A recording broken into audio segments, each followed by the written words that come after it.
My wife was a single mother with 3 kids before we got together. Recently, my brother had his first baby, and while visiting him, my parents said something that really hurt. In front of my kids, they called my niece their first grandchild, which broke my youngest daughter's heart. When I confronted them, my mom said they weren't really my kids because we don't share DNA. I couldn't believe it. So, I told them if they don't see my kids as their grandchildren, they're not welcome at our Thanksgiving. I, 32-year-old female, have been with my wife, Ava, 34-year-old female, for 8 years now, but we've been married for 5. She was a single mom of 3 kids when we started dating. She had 2 daughters, now 10 and 12, and a son, now 16. I've watched these kids grow up. I've read the bedtime stories, done bath time, the first days of school, PTA meetings, all of it. I very much consider them to be my kids, and they've been calling me mom for almost 6 years now. My brother, Ivan, 28-year-old male, just had a baby girl with his fiancée, Sarah, 27-year-old female. I love my niece, and my kids adore their cousin. My kids have been the only grandchildren on my side of the family since Ava and I got together, and there's never been a moment where the kids and my wife were treated like they didn't belong.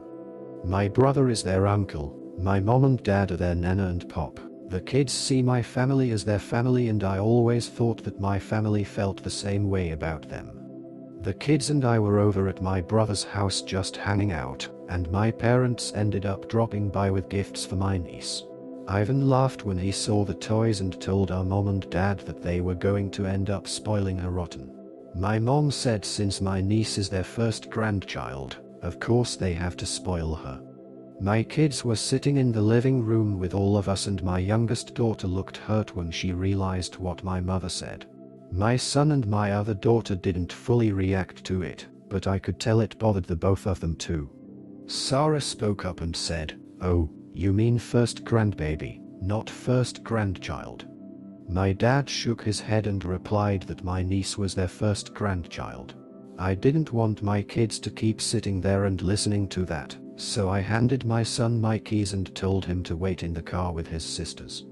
When they were gone, I asked my parents why the hell they'd say that my kids weren't their grandchildren, and my mom said they couldn't be their grandchildren because they weren't really my children. My wife and I were going to be hosting Thanksgiving at our house this year, but I told my parents that if they didn't view my kids as their family, then they could just host a meal at their own house, with their real family, while I spent the holiday with mine. I left before they could say anything else to me, and my wife and I have reiterated to the children that they will always be my kids and I will always be their other mom, regardless of our DNA.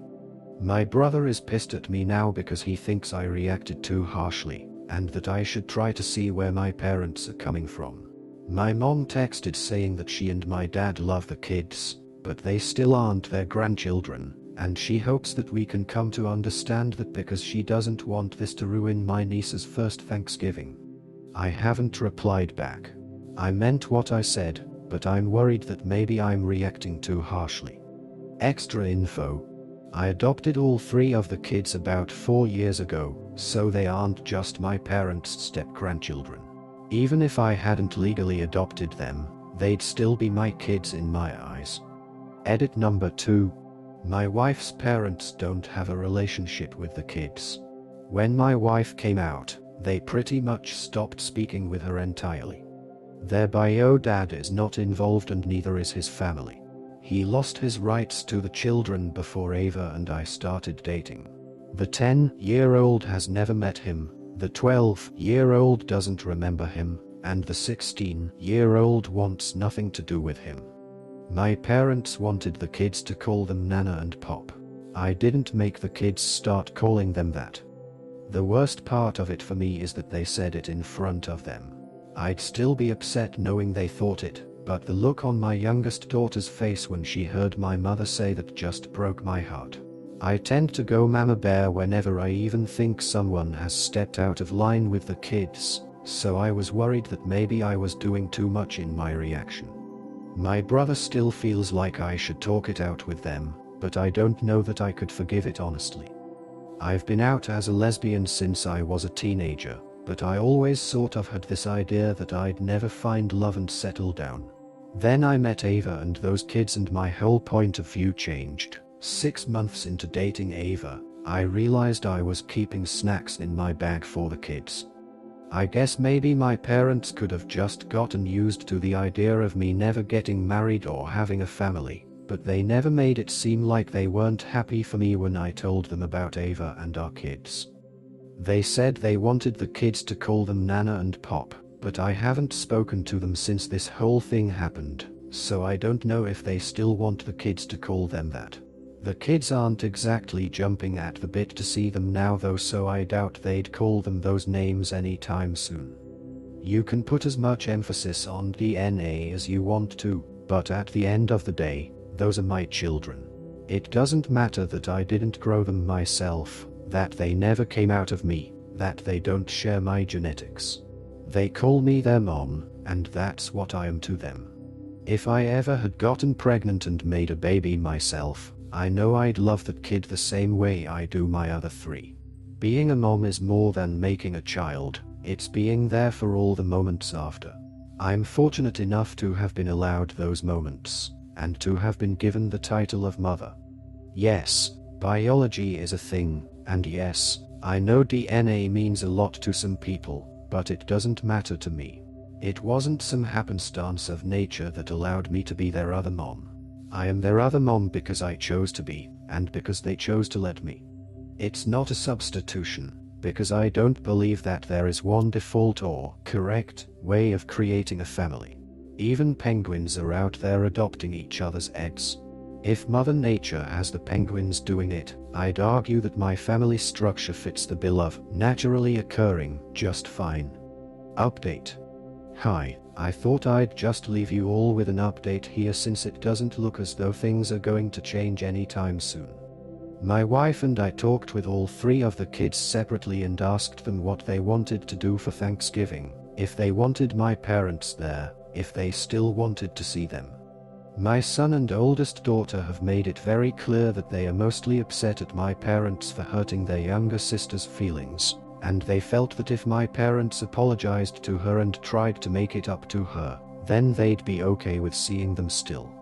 My youngest took it the hardest out of the 3.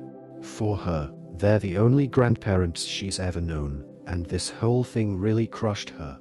My wife and I explained to her, and to all of the kids, that none of this was her fault, that she didn't cause it, and that we're both equally her moms and she is equally our kid no matter what DNA says.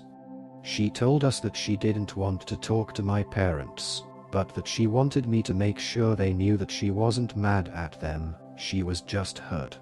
I called my dad and told him how hurt my kids were by what was said by him and my mom, and that I would appreciate it if they apologized to the kids for being inconsiderate of their presence and their feelings. My dad said that he and my mother never intended to hurt the kids' feelings, but they can't change the fact that those aren't their grandchildren and that the kids shouldn't be so upset at the truth. I hung up on him. I know I can't make them view my kids as their grandchildren, but the fact that both of my parents are being so inconsiderate of the fact that they seriously upset my children just makes this whole thing even worse. I texted my brother and told him that I was sorry if he felt like he was being put in the middle of something, but as a parent, my priority is my kids and I won't apologize for protecting them from what I think will hurt them further. I guess Sarah talked to him or something because he apologized to me and said he'd like for his daughter to have Thanksgiving with her aunts and her cousins. I did also thank Sarah separately for offering my parents an out and trying to salvage the situation. She's a total sweetheart and I love her. Thanksgiving is going to be hosted at my house just without my parents there. It's unfortunate, but like I said, my kids are my priority and I refuse to have them sit at a table with people who can't even take a minute to show them some empathy or basic kindness. I didn't expect that post to take off the way it did, so I wasn't able to respond to all of you because there were just so many, but I really appreciated all of your feedback and suggestions. In the end, Op stood by her kids and made the tough decision to protect them from further hurt. Despite her brother and parents urging her to reconsider, she decided to host Thanksgiving without her parents. Her priority was making sure her kids felt loved and valued, even if that meant creating some distance from her own family. Thankfully, her brother's fiancée, Sarah, was supportive, and they planned to spend the holiday together with their kids. While it's unfortunate that Op's parents refused to apologize, she's focused on building a family environment where children feel fully accepted.